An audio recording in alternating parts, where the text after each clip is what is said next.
করা হচ্ছে, কেন করা হয়েছে, কে সৃষ্টি করেছে, কে প্রথম করেছে, কেন করেছে, তার কারণটা কি?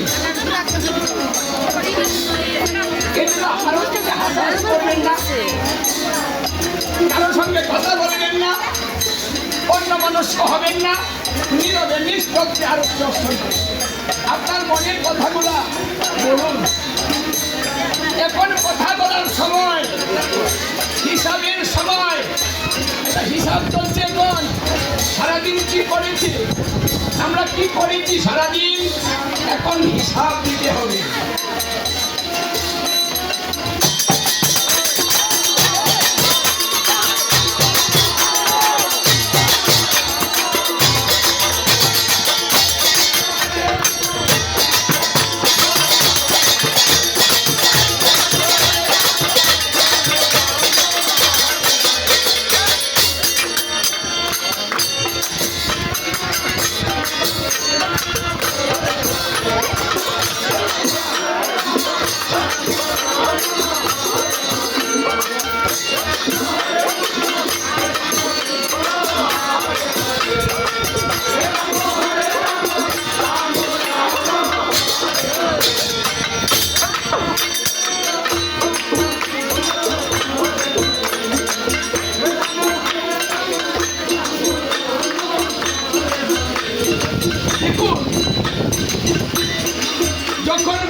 সারাদিন চিন্তা করতেন, আমার গোপালের যদি কিছু হয়ে যায়, কারণ মায়ের সন্তানের জন্য সব সময়টা বড় কাজ, ওটা মায়েদের বেশি করে, বাবাদের তো করে না। যদি কিছু হয় সারাদিন মনে মনে বেড়াচ্ছে, ওদের আগ্রহ, সকালে বেরিয়েছে, সন্ধ্যা হয়ে গিয়েছে, এখনো বাড়ি এলো না। বসুমতির কাছে রাম, বসুরাম, বলরাম, শ্রীরাম, মধুমঙ্গল, সুবল, তাদের মা বসুমতির কাছে এসেছে। এই বসুমতি ওই যে সকালে গিয়েছে, এখনো তো এলো না রে। তাই সকলের মা এইভাবে বসেছে, বসে চিন্তা করছে, কথা বলছে। দেখুন কথা বলছে, কার কথা বলছে? এখনো বাড়ি এলো না। এই যে ভক্তের আগ্রহ, এই আগ্রহটা যখন বেড়ে যায়, তখন গোবিন্দের অনুগ্রহটা বেড়ে যায়, আর থাকতে পারে না ধরে দৌড়ে চলে আসে ভক্তের কাছে। তাই ভক্তকে দর্শন দেওয়ার জন্য আমার গোবিন্দ পুরে থাকতে পারেন না, মন আনচান আনচান করে আমার ভক্তে আমাকে ডাকছে।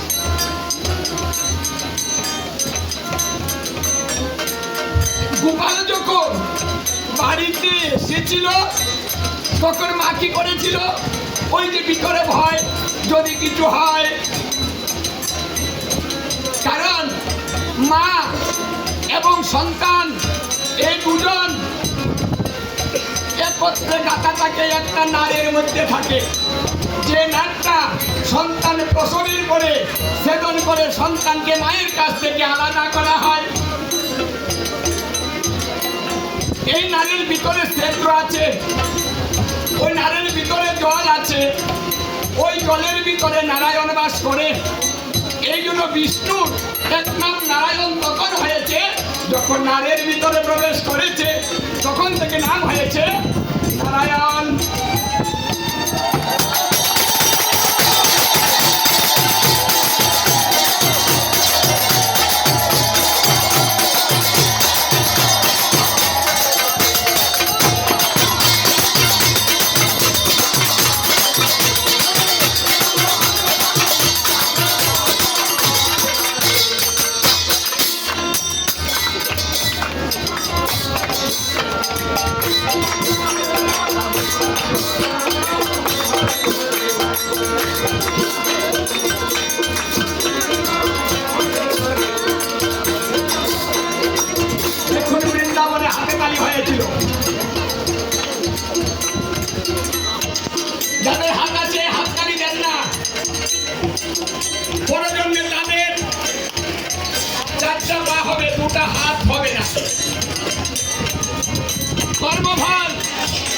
কাউকে ছাড়বে না।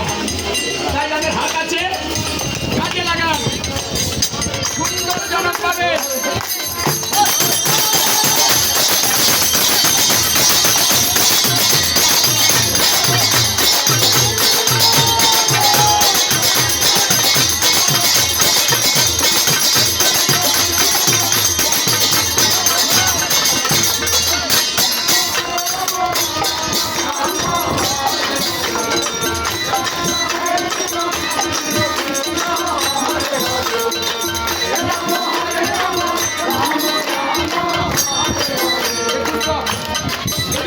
দিয়েছেন মনটা কি ভালো হয়েছে? কলিযুগের ধর্ম হচ্ছে তালের ধর্ম। তাল নাই ধর্ম নাই, তাল নাই কীর্তন নাই, তাল নাই নৃত্য নাই, তাল নাই সংসার নাই, তাল নাই স্বামী স্ত্রী মিল নাই।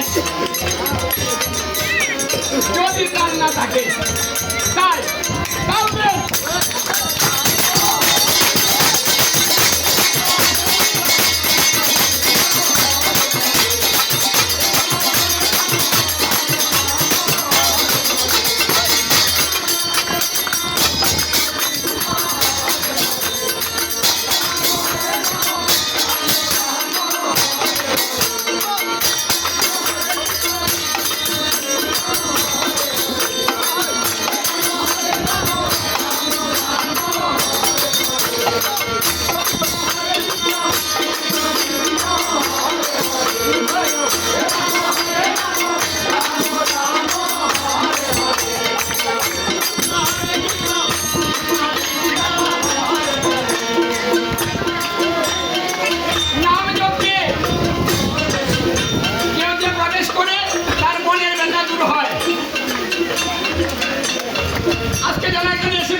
এই জন্য মায়ের সাথে সন্তানের মায়াটা বেশি। তাই মা চিন্তা করছে কি করা যায়। এই নিজের চিন্তা থেকে তিনি দুধ দ্বীপ জ্বালিয়ে রাখলেন। যখন সন্তান বাড়ি আসবে তখন এই দুধ চুনা আগে দুধ দ্বীপ দেখাবেন, তাহলে কি হবে?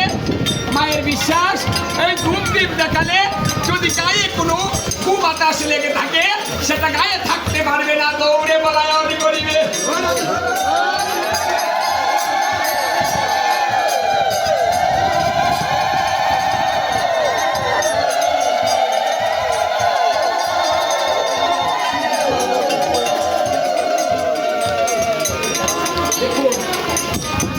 যখন দুধ দেখানো হয় দুধের একটা দোয়া বের হয়।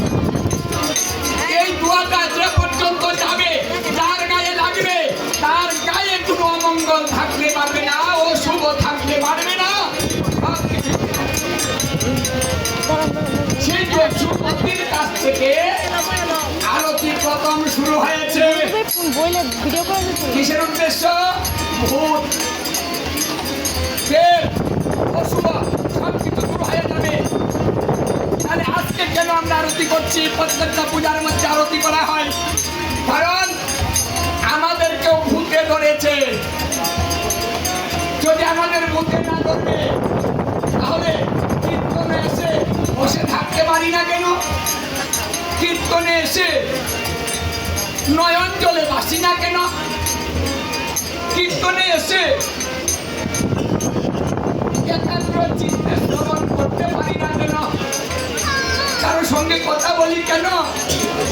ওই ওখানে বসে থাকতে মন চায়, এখানে আসতে মন চায় না কেন? বলছে জিপে এই জিনের ভূতে ধরেছে। এই জিনের ভূত যেদিন চলে যাবে সেই দিন কৃষ্ণ প্রেমে মাতোয়ারা হয়ে যাবে।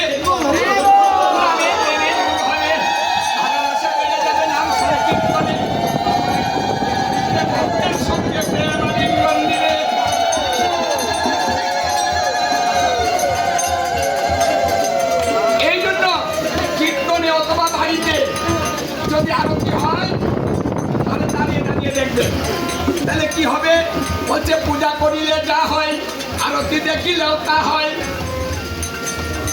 কি সুযোগ আমাদের! দেখলে ধর্ম, বসলে ধর্ম, চেয়ে থাকলে ধর্ম, হাত তালি দিলে ধর্ম। এত সুন্দর তালের ধর্ম সত্য যুগে ছিল না, ত্রেতা যুগে ছিল না, দ্বাপর যুগে ছিল না। তাই বলছে হে কলিকাল তুমি ধন্য, সত্য যুগে 12 বৎসর ধ্যান করিলে যা হয়, ত্রেতা যুগে 1 বৎসর যজ্ঞ করিলে তা হয়, আর ত্রেতা যুগে 1 বৎসর যজ্ঞ করিলে যা হয়, দ্বাপর যুগে 1 মাস পূজা করিলে তা হয়, দ্বাপর যুগে 1 মাস পূজা করিলে তা হয়। এই কলিকালে একদিন হরিনাম সংকীর্তন করিলেই তাহা হয়।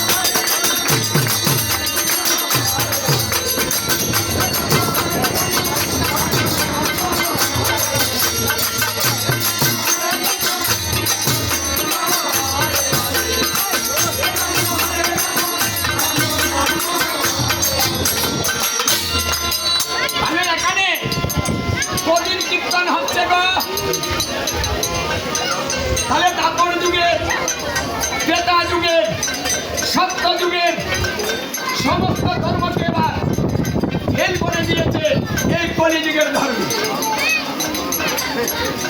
কারণ এত সহজ তো আগে ছিল না, আর এত সহজ পেয়ে আমরা তার মর্যাদা দিতে পারছি না।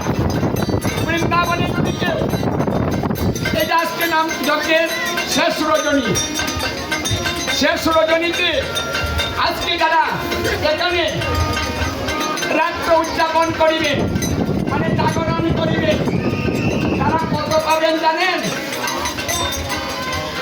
মানে এক রাতে কত নিতে পারেন? সাধন ভজন করে কি করবেন? একটা রাত্র জাগরণ করেন। যদি নববৃন্দাবনে একটা রাত্র কেউ জাগরণ করে তাহলে সেই ব্যক্তি কত পাবে? বলতে সেই ব্যক্তি 432 কোটি বৎসর পাবে, ভগবত ধামে ততদিন থাকতে পারিবে। আপনি একটা জানবেন, ব্রহ্মাণ্ড পুরাণে ব্রহ্মা এই কথাটা বলেছেন, 432 কোটি বৎসর জীব পেয়েছে। তাহলে আজকে এই 432 কোটি বৎসর কারা নিবেন? কে নিবেন গো? এক রাত ডাকবেন, সকাল 6টায় নাম শেষ করে দিব, আপনি 432 কোটি নিয়ে বাড়ি যাবেন। প্রায় এটা কে নিবেন? হাত তুলে।